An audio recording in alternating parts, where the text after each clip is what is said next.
आप पॉलिटिकल अर्थ निकालते रहिए, क्योंकि आपका एजेंडा है पॉलिटिकल। नेताओं पर से आपका एजेंडा यह नहीं है कि पप्पू यादव जैसा व्यक्ति ने बेटियों का अपमान किया, यह आपके लिए विषय नहीं है। कि 40-41 केस के मुदाले है, तिहाड़ जेल भी रिटर्न है। ऐसे लोगों को तवज्जो मत दीजिए, ये सामाजिक हित में नहीं है। ये हमारे लिए विषय है कि खगड़िया में रेप हुआ, मधेपुरा में हुआ, नीट की कार्रवाई नहीं हुआ। नेता का मनोबल हाई हो गया, इस ढंग का अपमानजनक टिप्पणी किया तो नहीं पूछे पप्पू यादव से। कोई आम आदमी बात नहीं कर सकता घर के अंदर में, इस ढंग की भाषा कोई बोल नहीं सकता है। कोई बिगड़ता नहीं है, टीआरपी बटोरने के लिए बोल देते हैं, लेकिन उसका सामाजिक असर कितना खराब होता है। इसलिए हम आप लोग से भी अनुरोध करेंगे कि 40-41 केस के मुदाले है, तिहाड़ जेल भी रिटर्न है। ऐसे लोगों को तवज्जो मत दीजिए, ये सामाजिक हित में नहीं है। ये बिहार में जो नहीं पर्सनल मामला है। 90% बेटी जाती है बाहर। वो तो आप लोग का मामला की कार्रवाई कराएंगे क्या? अरे हम करे थे, नाम बताने में क्या डर लग रहा है? अगर गलत बोला तो कार्रवाई करवा दीजिए पप्पू यादव पर। लेकिन ये जो अरे वो तो हम लीगल वैलिडिटी देख रहे हैं, वो कहाँ छोड़ने वाले हम हैं।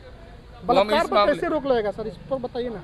भाई ये कानूनी प्रावधान है ना, इसके लिए कानून है, स्पीडी ट्रायल है, इस सारी व्यवस्था है। इसके लिए जो क्रिमिनल मेजर एक्ट्स में प्रावधान है उसमें कोई इंटरफेरेंस नहीं होगा, कार्रवाई होगी। ऐसा नहीं लग रहा है सम्राट चौधरी फेल हो रहा है, नीतीश जी थे तो ठीक नहीं। अब आप पॉलिटिकल अर्थ निकालते रहिए, क्योंकि आपका एजेंडा है पॉलिटिकल। नेताओं पर से आपका एजेंडा यह नहीं है कि पप्पू यादव जैसा व्यक्ति ने बेटियों का अपमान किया, यह आपके लिए विषय नहीं है।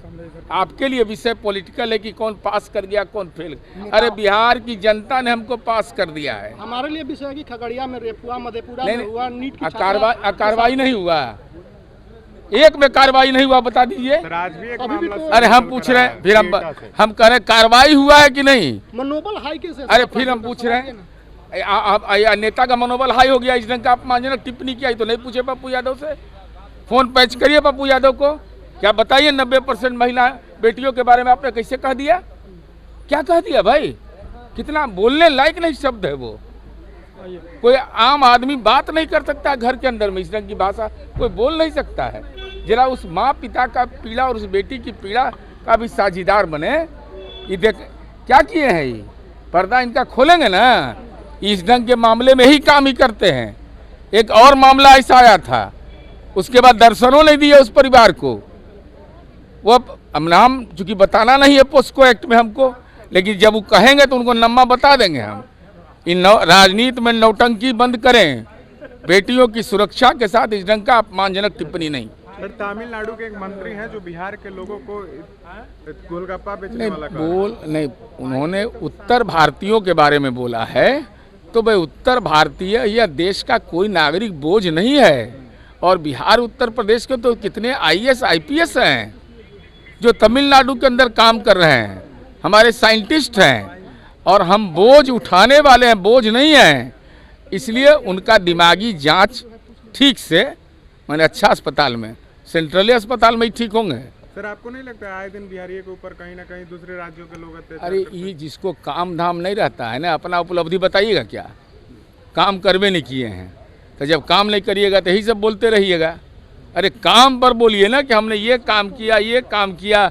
हम लोग काम किए हैं प्रवासियों के लिए, जो बिहार से बाहर रहते हैं उनके लिए बताएं कि तमिलनाडु से बाहर जो रहते हैं, यहाँ तमिल लोग रहते हैं, कभी परेशानी उनको हुई है? कभी हम लोग अनाप शनाप बोले हैं? पटना में गुजरात कॉलोनी है, कभी परेशानी सुना? कभी महाराष्ट्र कॉलोनी है, कभी परेशानी सुना पटना में? कभी नहीं हुआ है। बंगाली अखाड़ा कभी हुआ है? सर, सरकार इस बार के बजट में जो है रोजगार पर जो तवज्जो नहीं डाली है, मतलब ये कैसे आप जान गए? ज्यादा से ज्यादा इंडस्ट्री जा सके जिससे बिहार के लोग रोजगार कर ये कैसे नहीं जाने? जो पालन पोषण है यही कर सके। ये रोजगार, ये जो शिक्षा विभाग में इतना बड़ा बजट गया, इसके अलावा जो ग्रामीण कार्य विभाग है, PWD है,